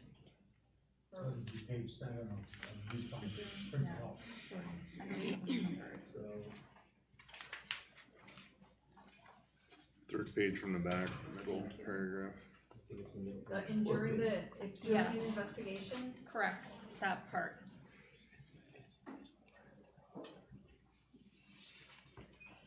Okay, because this paragraph starts to talk about protected classes. And then when you start to talk about protected classes, then you can start getting into sexual harassment. And then if that happens, then what happens is you actually don't follow this policy, you have to go to the Title IX policy. And so that might be where you're talking, if an alleged harassment involves sexual harassment as identified by the non-discrimination on the basis of sex and education, you have to do a whole different process. And that's federal law. I didn't think that was federal law, but I guess my It's Title concern IX. is that Title IX still is law, that there's a separation by sexes, that's still the law. So it's just my concern that we're dividing a protected class and giving them, I guess, more options, you know, for outlets for bullying than we are for the rest of the student body. That's just my Yeah. concern. Like, I don't want to discriminate against the whole student body.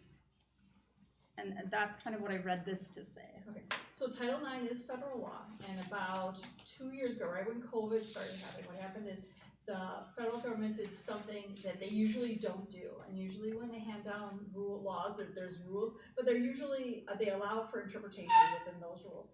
This time when they did Title IX, it became very, very specific.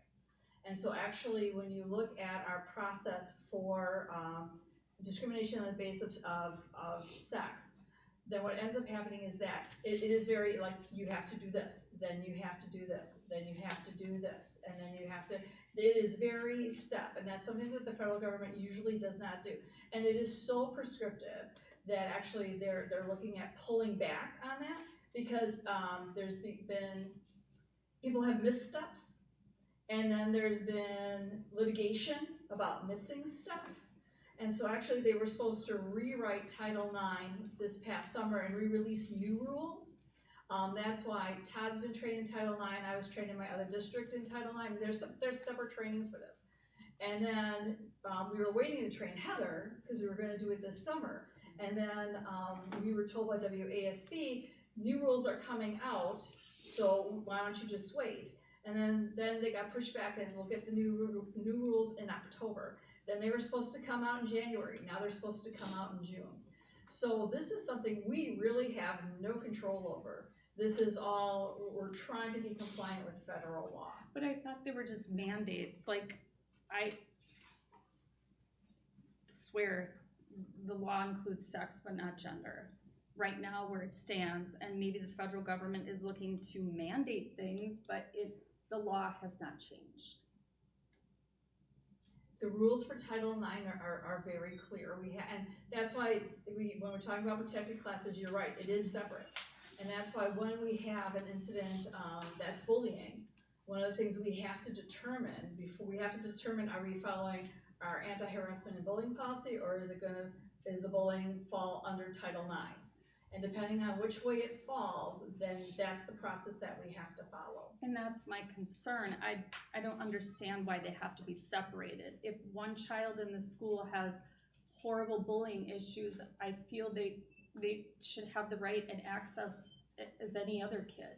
It shouldn't matter. It should be any and all students here have the same access to the same voice, to the same, options to get help for those things. And it's almost like we're creating discrimination instead of we're separating them instead of just keeping them all the same. And why can't we just treat all the kids together so that they all get treated equally, they all have access, they can all go to a principal, it doesn't matter. Like, that's what my concern No, is. and I understand what you're saying, but what I'm telling you is that this is federal law, and it's federal law that we do it this way, and that we do it in the two separate processes. And if we were to ignore that, we are opening ourselves up to litigation. If I understand your concern, Brandy, what you're saying, that those that are covered by Title IX have additional protections that those that are not covered by Title IX have, or am I not understanding that? Well, I guess, I think from what I know of the law, that Title IX hasn't changed as far as law. It still expressly authorizes sex-separated facilities based on objective or physiological differences, and that's still the law. So to separate these kids and have, I don't think it's right. I just don't. I think every student should be treated the same way, regardless of who's being bullied. Bullying is just as horrible for any child. So I just don't like that segregation of it. I don't think it's necessary. I think just every kid should be treated the same. And we, there are extra steps when it's, when there's bullying based on sexual orientation or based on sex. But again, if we don't do this, we can be sued as a district. So I understand that that's your opinion, and other people might have that opinion as well, I get that. But when you're looking out for the district as a whole, if we don't follow it, we're not following federal law, and we can be sued as a district. And so I understand, and I agree with you, and we do try to, when we have these incidences, they are investigated, supports are given. It's just that we also know when it's a Title IX complaint, that there are very, very specific steps that we have to make sure that we are following for that specific type of incident. So, anytime I get it doesn't matter, I'm not sure, I hope you know that anytime any student comes in, we're we're taking it no matter, but I think where you're getting confused is the sexual part, that's where we just have to go to an extra step. Every student has a right to come in, and we're always going to investigate it, and we're always going to have consequences or whatever it may feel. Every student has that right here. You know what I'm saying? Like, I want you to know that students do have that. We don't separate them, it's just, when it comes to that part, we have to follow an extra step based on the legal definition of what harassment is. That makes sense? Like, we always take, and no kid is separated. Yeah, I'm going to kind of interject here too. So all students, what I'm understanding that you're saying is that you feel all students should be treated the same as far as if there is any kind of harassment that takes place or bullying that takes place, it should be looked at, investigated, to its fullest, right? Yes. And I think what Jenny is saying is that it's done. The only difference is as soon as it is anything related to sexual, then it's identified as potentially a Title IX. Now, instead of following our processes, we have to jump over and make sure we're following the federal law processes. And like Joellen said, it's because in that particular case, for that group of students,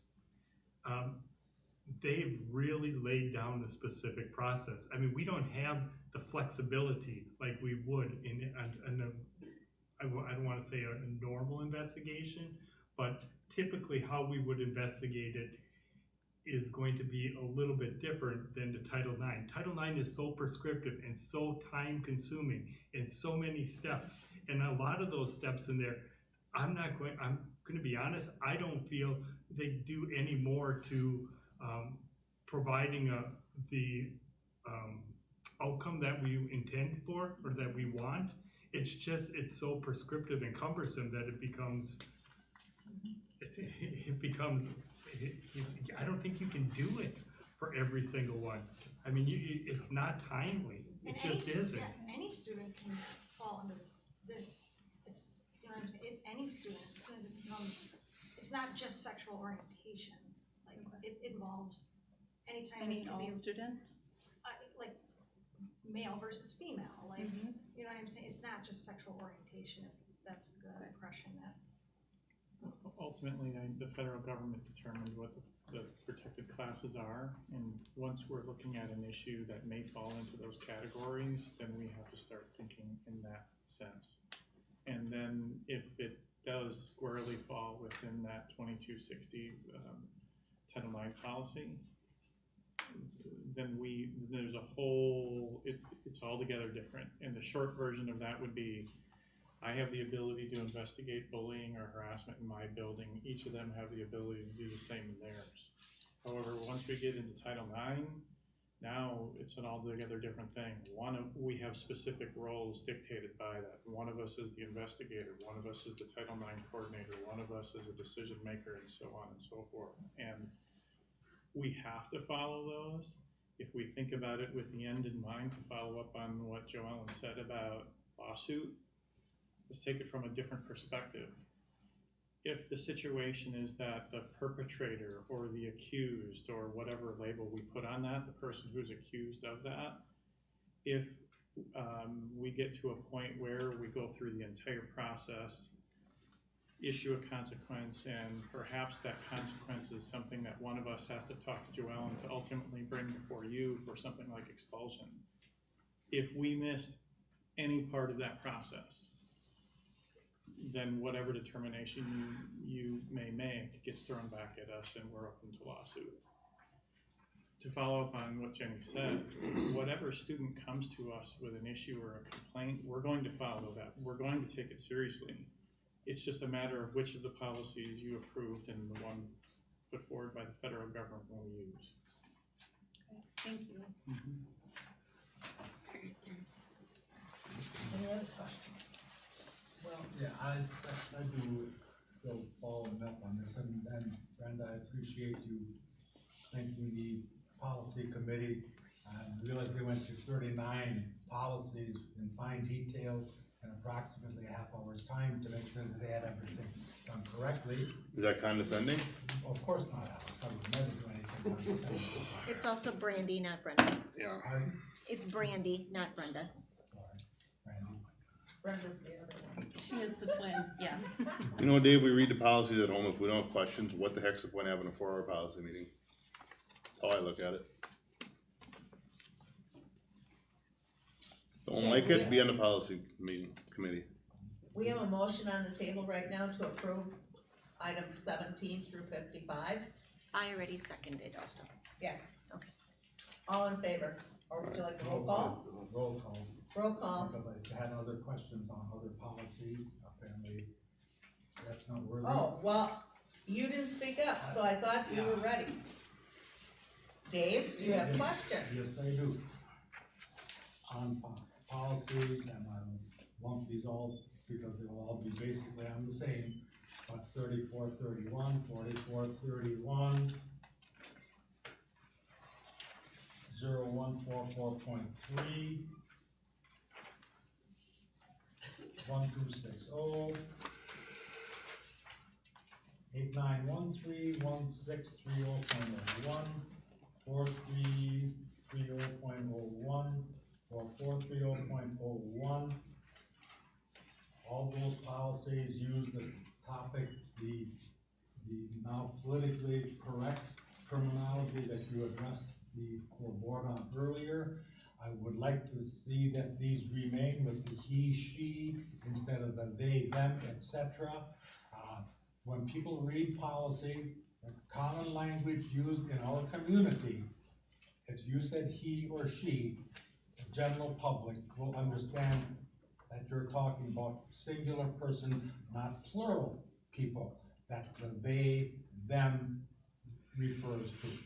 And my objection is changing policy to fall in with what is now, yes, Linda, some of these new dictionaries do teach it or include it your way.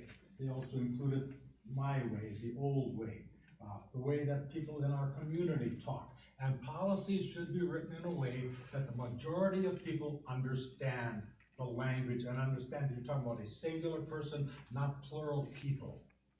And so that was my objection on it, to keep it so that the policies are written in a way that the people understand it without I creating guess that's confusion. where I disagree with you, Dave, because I think most people in this day and age, and they have access to TV, they have access to newspapers, all read the they, the them. They don't necessarily only see he, she. I read the Press Gazette, which I do on a daily basis.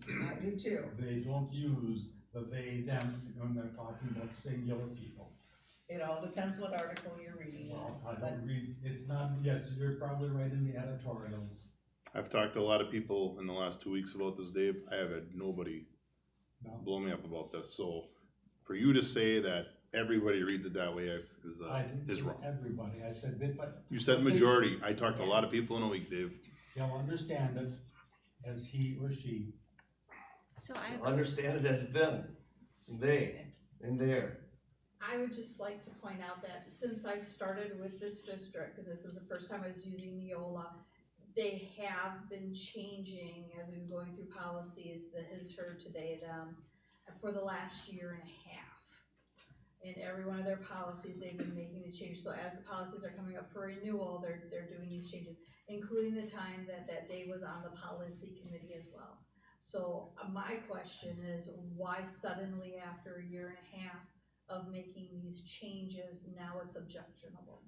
I also recall I objected to remaining with Neola and wanted to go back to But WAS. that's not the point. that's not the point. That's right, and that was also going to cost the district a lot of money. $5,000 a one-time deal. We spend more than that on a lot of other things, but it's irrelevant. so Okay, so we So I have know a your question. objections. So I have a question. So at the previous board meeting, this actually approved as the first reading. It So, did. He did. so I mean, I But guess I don't notice see that- why there's so much time being spent on something that was already approved at the first reading. Now it's time to approve for the second reading and move forward. For myself, I just was able to have more time to look into things, so that's where my She's not additional objecting to questions. anything. I mean, you just wanted to know more information. Yep. Yeah. So with the Okay. motion and a second, are we still doing a roll call vote? We are doing a roll call Okay. vote. Travis? Yes. Yes. Yes. No. Yes. No. Yes.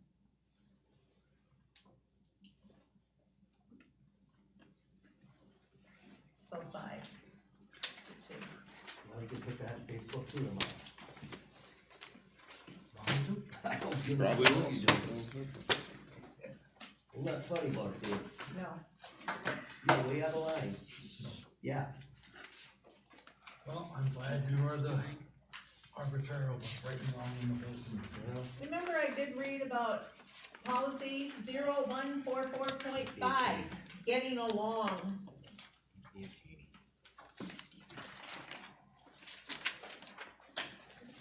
Rebecca, I see you came back, and you don't look any worse for wear. No, You survived. survived the crew. Did you have, Rebecca was at Red River Town. did you have an audience I Like, did, there was, besides the six, board? there was 6 people in the audience, seven. A lot of questions since I was there an hour, so, Okay. conversation constantly, and then I'd be like, I got that question, consider that, coming in the presentation, and they're like, okay, let her talk again, and then they start talking again. Okay, credit card Staging update. career. Alright, so, I think it was probably a few board meetings ago, I brought to, ask for more credit cards, and you guys did approve of that, which was wonderful. But I know there was conversation of, making sure we have the best rebate, and maybe looking into Bacon Luxembourg, I think Linda kind of brought up. So I did finally do all of that then, checked with Bacon Luxembourg, they had a few credit card programs, but we picked the one that we thought would look the best for us to compare to the other options. Looked at, another, the Bank of Luxembourg, Chase Business Credit Card.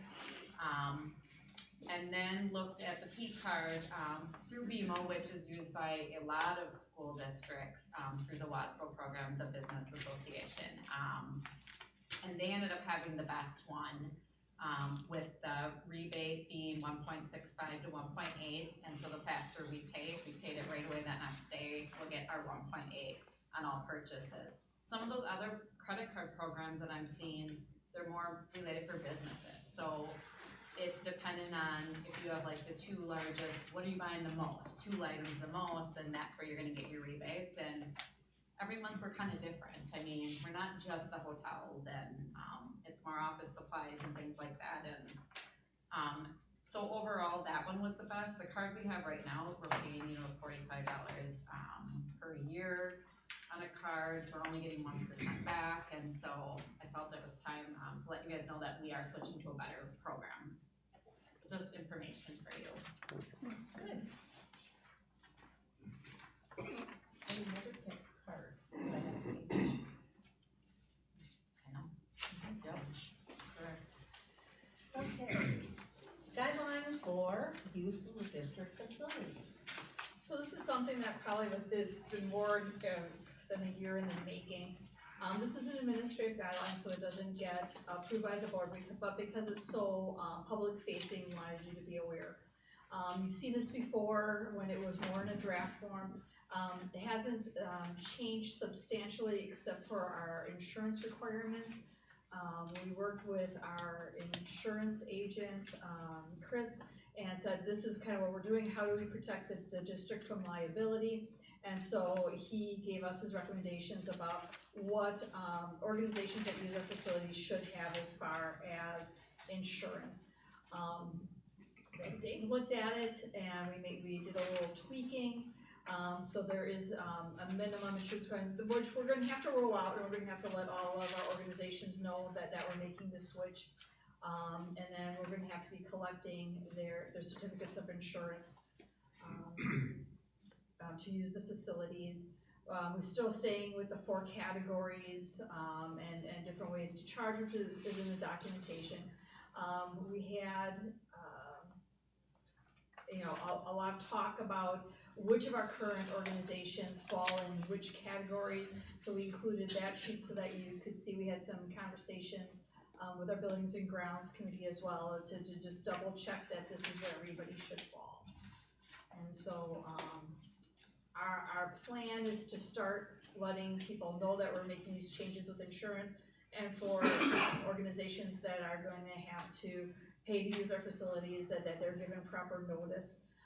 And so we're actually starting this, so like wait till the school year ends, and then starting in June, because then a lot of things just happen in the summer. So we're not gonna wait till July 1st and try to change practice in the middle of the summer. We're gonna try to do this more towards June 1st. To make the change. And I said this was a lot more like the county does, the dates of the month. Yep. Okay. And Bob, I just saw your email. I Yeah. think, is it that gladiator wrestling? Compared to Green Bay Yeah, Lightning, why that is, was kinda like, I mean, all these, the bottom ones, it's like, how do you separate Green Bay Lightning out compared to those? when we originally did that, I don't think I had all the information for the gladiators.